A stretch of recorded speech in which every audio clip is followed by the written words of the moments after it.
quadriformes. Also known as shorebirds, these gregarious curiosities are found on coasts around the world.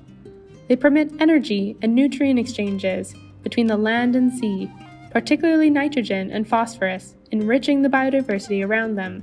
Many face high energetic demands as they embark on epic long-distance migrations, traveling over tens of thousands of kilometers between Arctic summer breeding grounds and southern wintering sites.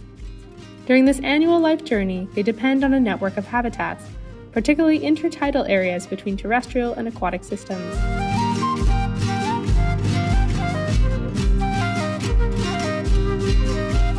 Chile is home to 49 species of shorebirds, approximately 40% of which are under some category of threat. The Cape Horn Biosphere Reserve, located at the southern tip of Chile, marks the end and joining point of the Pacific, Mid-Continent, and Atlantic flyways, major migratory routes for birds, extending from Alaska to Patagonia. It is one of the planet's last pristine environments, serving as a refuge for both migratory and resident shorebirds today.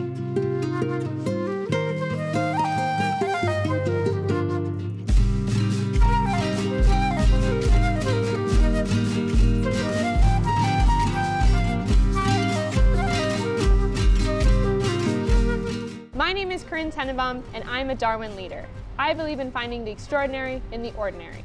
Nowhere is that more evident than in birds, beautiful sentinels of ecosystem health that captivate both me and the world with their incredible diversity and fascinating behavior. Unfortunately, 5 years ago, I read a paper that revealed that in the last 50 years, we've lost 1/3 of the planet's birds.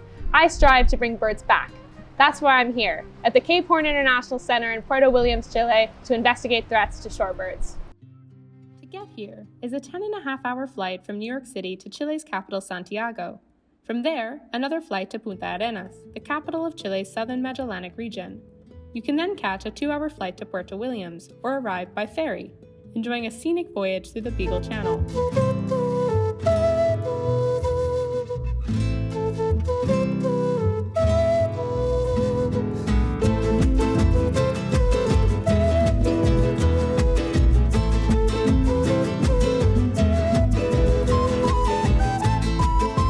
We're currently sailing in the Beagle Channel, so called because Darwin sailed here in 1834, nearly 200 years ago. He landed in Port Famine, at Puerto del Hambre, just south of Punta Arenas. It's a stark contrast to where we are now. We just passed La Isla Tierra del Fuego a couple hours ago, and as Darwin said, this is an irregular chains of hills, mottled with patches of snow, deep valleys of yellowish green, and arms of the sea intersecting with land in many directions. The strong wind, bitterly cold. 22 species of shorebirds can be found on the reserve's Navarino Island, nested within the Tierra del Fuego archipelago. However, the population and distribution of the birds here remains unknown. Chile is an incredibly important location for migratory shorebirds. Upwards of 80% of the population of Hudsonian godwits winter in Chiloé, in central Chile. Puerto Williams is a windy home to 2,000 residents, including the Yagan, the southernmost indigenous people on Earth.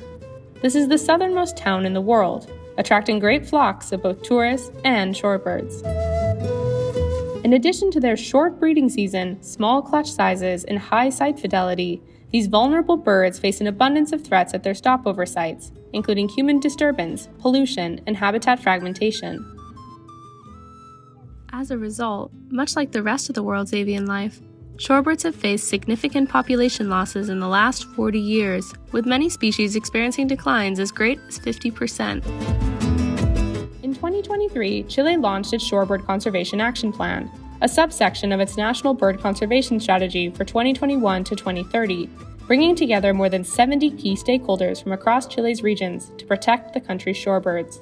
This was an initiative to address where are the main threats over the bird populations, and also have a shorebird section where the specialists identify the principal threats over these kind of birds.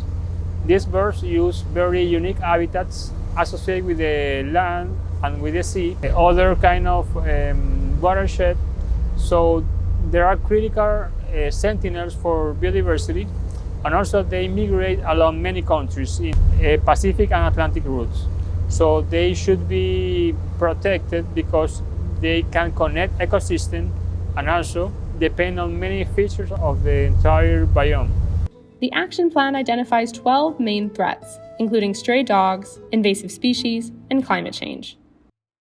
Esta reserva de biosfera es una reserva que permite vincularse, integrar las comunidades locales en una región, ¿cierto?, que es única en el planeta, que está en un lugar aislado y remoto, considerado un laboratorio natural de importancia planetaria debido a que presenta un alto grado de pristinidad, es decir, bajo impacto antrópico, y sus ecosistemas prístinos todavía presentan también altos niveles de endemismo. Muchas especies vegetales y animales, flora, fauna terrestre, marina, solo están presentes aquí. The threats vary in presence and severity across Chile's landscape. Identifying, categorizing, and ranking the threats in the Cape Horn Biosphere Reserve is the first and most crucial step to tailor conservation initiatives in Puerto Williams to the shorebirds on Navarino Island and guide future research efforts and long-term monitoring. The landscape here is stunning. Looking out at these tall mountains and these roaring waters, you can feel positively tiny. And it reminds me of something else that Darwin wrote in his journal. It would be difficult to imagine a scene where man would have less claims or less authority. The inanimate works of nature, rock, ice, snow, wind, and water, all warring with each other, yet combined against man. Here reigned an absolute sovereignty. Darwin the poet.